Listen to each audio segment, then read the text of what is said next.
Hello and welcome to Note Doctors Summer Shorts. My name is Paul. My name is Jen.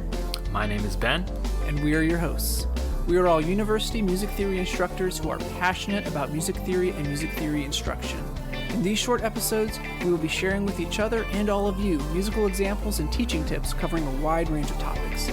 So if you want to know more about music theory and the most effective and innovative ways to teach it, this is the podcast for you. Hello and welcome back to Note Doctors, the music theory and pedagogy podcast. Welcome back to our first ever book club. So we are in the midst of Philip Ewell's book on music theory and making music more welcoming for everyone. We have done 2 episodes already in our book club looking at the intro in chapter 1, and then our last episode was on chapters 2 and 3. And now we are going to be looking at chapters 4 and 5. And the 4th chapter is titled On Volume 12 of the Journal of Schenkerian Studies. And so if you know the backstory, you kind of know where this kind of gets a little juicy, with where a lot of things go down, and so we're going to kind of talk about kind of our impressions. Before we get into the chapter and our thoughts, though, Ben wanted to mention something that because he has a connection to this particular chapter. Yeah, of course. I definitely wanted to start by saying I will fully disclose and be very upfront about that. I was involved with the JSS, and you can read the ad hoc review that states how I asked to be taken off of it and earlier, but most of you probably already know my opinions on a lot of this just from listening to my discussions on here and in other mediums. But although I wish I could, just give my viewpoint, I can't comment on it because of the lawsuit.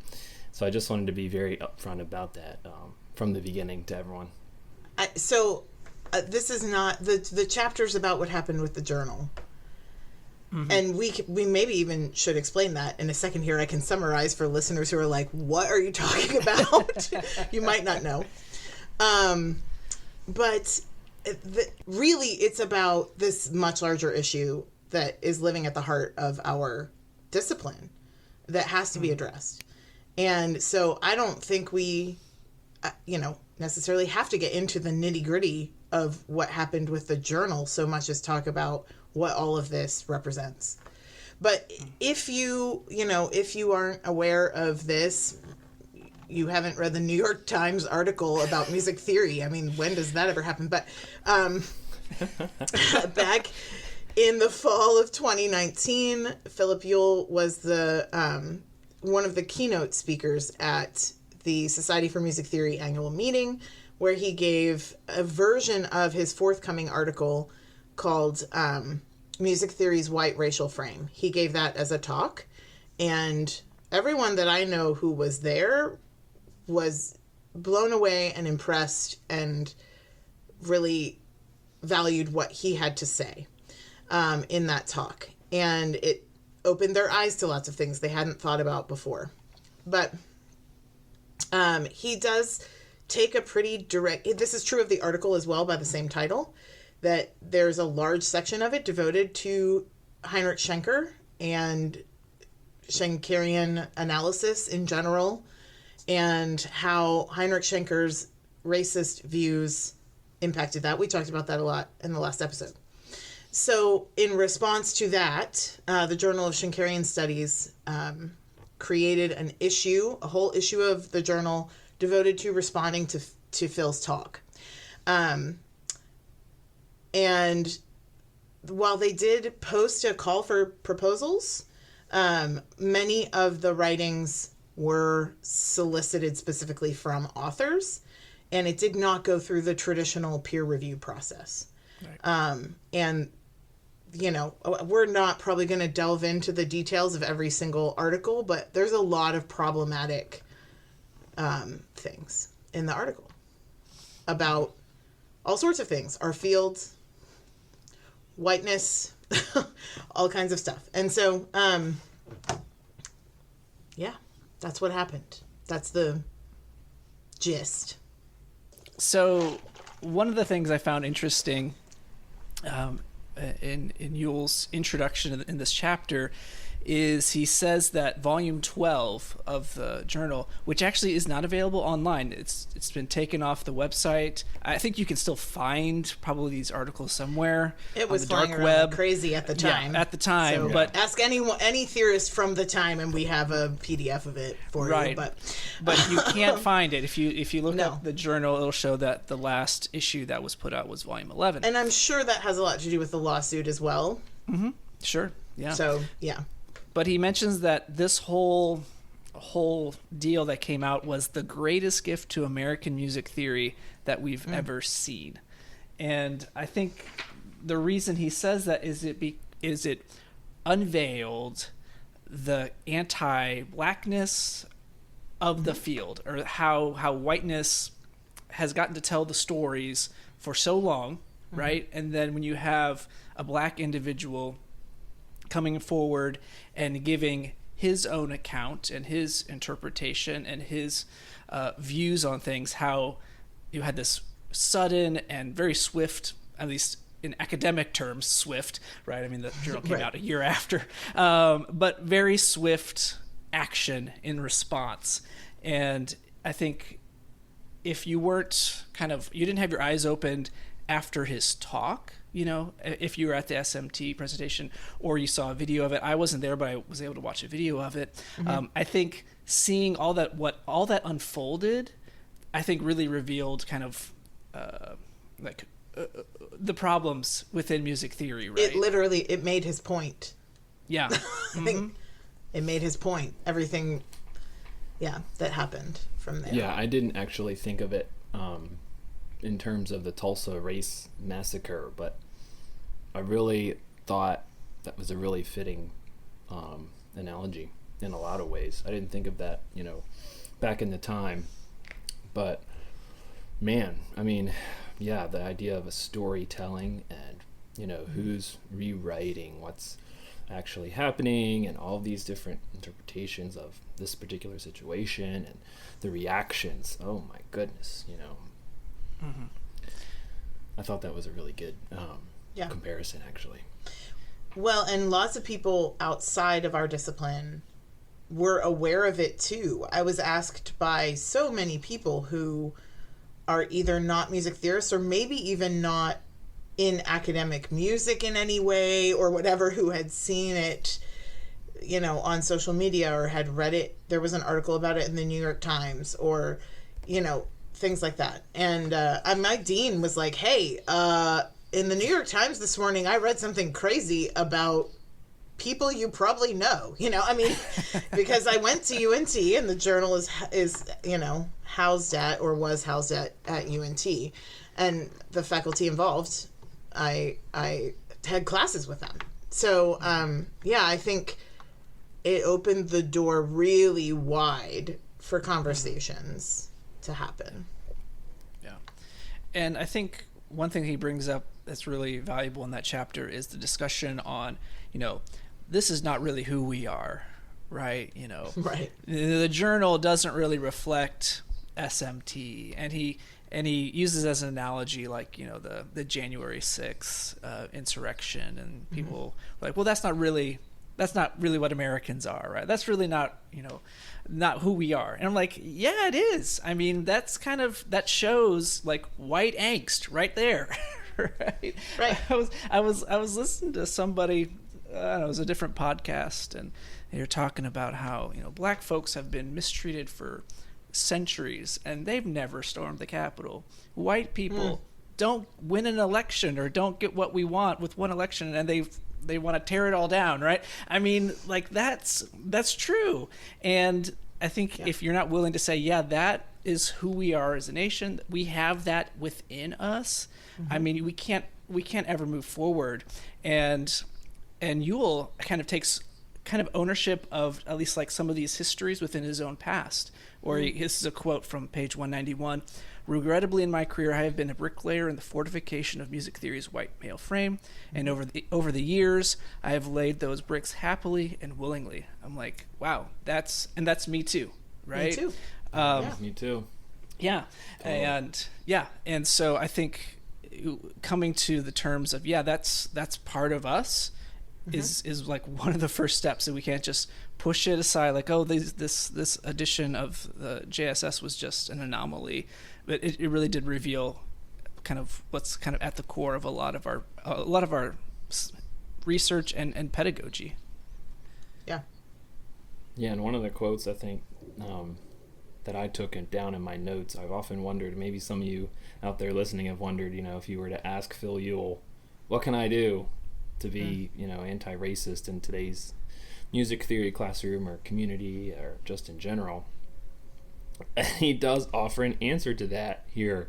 So if you don't have time to get into the weeds, we can read it. It says, my first answer will always be that we cannot understand what anti-racism in academic music will look like in the future until we understand what racism in academic music looked like in the past. So there it is. If you don't understand how we got to where we are today, how can we possibly move forward? How can we possibly reconcile what has happened with this and other things and our entire structure of the Music Academy? So that's a really good point. I know I've definitely thought about that in the past. What if I could ask Phil Ewell something? What would I ask? And that was definitely on my mind. So that spoke to me. Yeah. And thankfully he gives a lot more of those kinds of answers later that dig down into the sort of things that you can do to do exactly what he says there. I think, I think what's profound about the idea of like, well, that's not really us, is that when people say that, I suspect what they mean is, well, I don't think that. I don't really believe that. But it doesn't matter if that's how we teach, how we were taught, and all that we ever study and research and publish and talk about. So it doesn't matter if we like internally think, no, that's not true. I don't believe that, race has anything to do with how talented you are or how good the music is that you make or, any of those things. Probably most people would not agree with that. I certainly hope so. But it doesn't matter. That's not the point. It is who we are. I mean, I was trained with a textbook that probably had 80% of the examples coming from 4 or 5 white men from a span of about 200 years in Europe. I mean, and no one ever said, hey, this is coming from this particular period of time and this particular group of people. And this, like, it was just the way, right? That's how I was trained. That's how I was trained to teach. And that is how I taught for a long time. So absolutely, I've been laying those bricks too. It kind of reminds me of the Barbie movie that I just saw. No spoilers, please. All right, so no spoilers. All right, but one of the really interesting things about it, this is not a spoiler, all right, but is that in Barbie world, Ken is an accessory, right? Like Barbie and the Barbies are the main thing, and then Ken, like, he doesn't have a house, right? Like he's just on the accessory, right?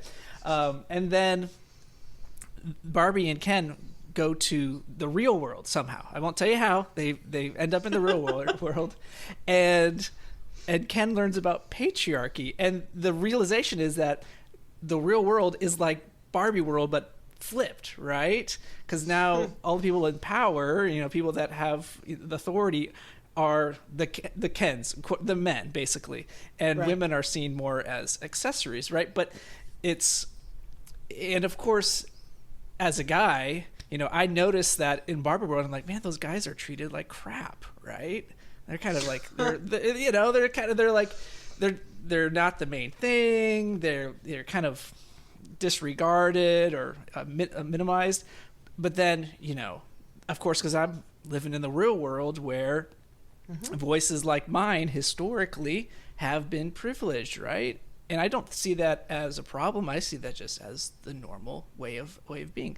And of course, I don't believe that's true, but that's how that's our culture that we're in. And so, it takes reading books like this. It takes watching a movie about Barbie, to help us see the things that we think are normal are actually not, right? Or the way that they are maybe aren't the way they should be. And that can lead to very uncomfortable like realizations, I think. And that's natural. And no one likes to hear that they've been doing things wrong, or they've dedicated their lives to something that is, tainted or is problematic. But I feel like that's part of living in this world, right? Yeah. Well, and we are mid-career. We have the whole rest of our career to do anything we can to make this right. And to make sure that our students are not trained the way that we were. Even if it's just to say to them, I'm teaching you Bach style part writing, which is a tradition that comes from Germany in, the 1700s. So that it's not like, this is the one and only way to compose music well. And if you don't follow these rules, I don't know what you're doing. And then they leave my classroom and they go to choir and they're singing, in choir, and they're like, all I'm doing here is parallel fifths, and none of these chords are C, E, G. They all have like a D in there. What's the D? What is the D? So it's a Whitaccord, an Eric Whitaker chord. You are correct. Yes, yes. Which is a white guy, by the way. Nothing against Eric Whitaker. Love Eric Whitaker, but he's another white guy. No, it's true. It's true. But yeah, I mean, so like this way that we were taught, that most of us been teaching, because that's what you do. You get your first job and you look at your notebook from class and you say, like, how did I learn it? I guess that's how I'm going to do it. Or you go to the textbook that you're using. Maybe you don't even have a say in what the textbook is that you're using, and you follow that model. And that model is not even making it from my 9 o'clock Theory 1 class to the 1 o'clock choir rehearsal. Like, it's not even lasting it's breaking down already that long. So, like, that is, I guess, the good news. We can feel badly, and we should feel badly reflecting on the way it has been and the ways that we have been a part of it. But our time is much better spent figuring out how to make it right, for the rest of our career. Right. Well said. Well said. I think, these two chapters, there was the chapter on the journal, and then the next chapter is on music theory's anti-Blackness. And again, it's just full of examples, of case studies, really, of experiences from Phil's life where, his Blackness encountered his career negatively. And I said this before we hit the record button, but these two chapters, somehow it read like a novel to me. I could not stop reading. I think it's about maybe 80 or 90 pages, something like that. And I read it all in one morning. I could not stop. My husband kept coming into the room being like, "Are you still reading that book?" And I'm like, "Yes, shh." Like, I have so much to tell you about it, but right now I just want to read it. Leave me alone. So, it's so good. If you, and you will learn so much. His writing is really beautiful. He doesn't shy away from the criticism. I mean, like, some of the emails that he's received and he's put in the books are just horrible. Like, it's disgusting the way that he was treated. Yeah. And so to be that vulnerable is incredible. But also, unfortunately, I feel like it's necessary to just be like, hey, this is what actually happens. Like, I don't have to worry about that. I'm never going to have to deal with that type of treatment. But I have to see it. And it's painful. Yeah. Yeah, I even knew what Alan Cadwallader had said in some of those emails from just, internet circulation and everything. And still, it stings so hard. And how could he possibly deal with this? And being a black person in the music theory world is exhausting. Isn't that the first sentence? I'm not actually reading it out of the book, but something like that. It starts off with saying something like that, and you really get an idea of the depth of that after reading this, especially kind of the second half of chapter 4. It really, it comes alive with personality and exact wording and emails and non-apologies. Yes. Yeah. Yeah. And so one thing he brings up is and this is in chapter 5, the interesting scenario with the Outstanding Publication Award that SMT gives. And he gave a stat that in 35 years, 160 individuals have been awarded that publication award. Only 4 were not white, so that's a 98% white, and which is clearly problematic. And one way that SMT was trying to maybe correct that or address that was by creating the Presidential Award, which was just for figures, BIPOC figures, so Black, Indigenous, people of color figures in music theory. And Ewell, I think, correctly diagnoses that basically as like a separate but equal type of measure, right, where they say that the winner of this presidential award would also be eligible for other awards as well, but that this award would just be for BIPOC figures. And he was asked about that, and he made his feelings heard, and I believe that award has never been actually awarded or right, considered. Right, they kind of shut that down. Right. And so that's a good example of like white people trying to do something right, but then actually doing the exact opposite. Like good intentions, but actually terrible results, and actually reinforcing the inherent whiteness, right? Yeah. Yeah. Yeah. He gives... Oh, go ahead. Sorry, no, go ahead, Ben.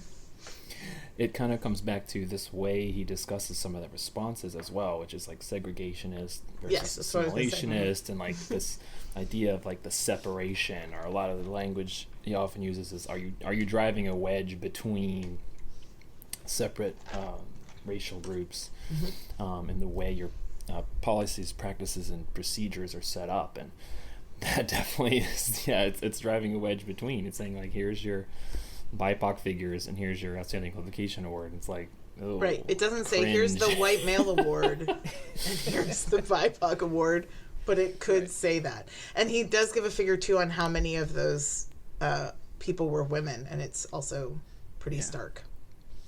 So yeah, he gives an analogy of like, if the Academy Awards, to make their awards more diverse, were to be like, we're going to have a category for Best Black Actor Award. That would not go over well, right? No. But in a way, that's what SMT was trying to do with this award, was, doing the same thing. And like, that's not good at all. And so he does give some recommendations for kind of correcting these types of issues. One would be creating a minimum number of BIPOC or non-cis individuals that are would win these awards. Limit the number one person can win. So I guess people can win multiple awards, and then award award things retroactively. So giving an award for someone's work that was older than 2 years. So I think it has to be like a 2-year span as far as when things are awarded. What do you think about those recommendations? I think they're great. I loved it. He gives a very specific recommendation for who should win posthumously, the award. But what I really like about, first of all, that's a great book. It's the Lydian tonal concept. Yeah. It's great. Sure. If you're a Jacob Collier fan, you've probably heard of it because he talks about it too. Yes. But it's such fascinating theory and research, and it's full of really compelling ideas about music and how music is put together. But I think the idea of awarding things, after the fact, is to say, like, we are making a correction. Like, this is corrective. Like, if we could go back in time, perhaps this is who should have won this award in the year 2000 or whatever. Which is not to say that whoever got it did not do good work, but the point is that whoever got it in a vacuum, right? where this other work didn't exist as an option to be considered. So, yeah. Yeah, my reaction to it was more like an interesting thought on just the power and the way Music Academy is structured. Certainly publication awards are a key part of that. When you have who's publishing for one thing, and then who is getting publication awards, and then promotions, and then you've got, it seems to me it was just like really revealing how that is a part of the cycle of overturning the power of whiteness from generation to generation. Publication awards are a really key component in that, because you can kind of see when you zoom out to the next level and you see, wow, okay, yeah, this person gets a publication award. They probably use that in their promotion packet, and then they probably have tenure, and then they're probably appointing the next person that receives the next publication award. And you start to really see, I mean, it happened so many times just reading this whole book in my head, where you start to say, wow, there's like this one case study, but then the problem itself, you start to see how it becomes such a huge problem, and how music theory is not very welcoming. That was my thought, Paul. Good question. I was just going to say, again, I said this maybe in our first episode about the book, but first of all, kudos to Phil for hanging in there all this time. Reading those emails, there are many times where I might have thought, I am done with this. Like, I am done. I'm done. I don't want to be a part of this anymore. But he has not done that. And the tone of this book is so hopeful. For as much as it is talking about really difficult things and challenging us, it is so kind. And it's very hopeful, and really believes in his colleagues. That's why he wrote this book, because he believes in those of us in the field, that we want to hear it, we want to learn, and we want to do differently in the future. So again, like, Phil, I have no idea if you listen to our podcast, but if you do, thank you for doing this work, because you would not have had to, and you did, and we're very grateful for that. Yeah, we're all in a place where we can change, right? I think, and that is the exciting and the humbling part about it, is that we have this opportunity and a responsibility, right, to make changes in our own theory classrooms. And then, enough of us do those things, things are going to change, and things have changed so much already within the past 3-4 years since his original talk at SMT. So we're hopeful that the arc is turning towards a more just world, a more open world for everyone to make music, that requires us to all work and to keep on growing, keep on learning. And so that seems like a good place to stop for today, I think. I think so. Yeah. And so thank you so much for listening in, and we'll be back with our final installment, the first ever Note Doctors book club, where we finish up talking about Phil Ewell's On Music Theory and Making Music More Welcoming for Everyone. You just made it to the end of another episode of Note Doctors, the music theory and pedagogy podcast. Don't forget to like, subscribe, and review the podcast, and you can always reach us at notedoctorspodcast@gmail.com with comments, questions, or show ideas. Thanks for listening.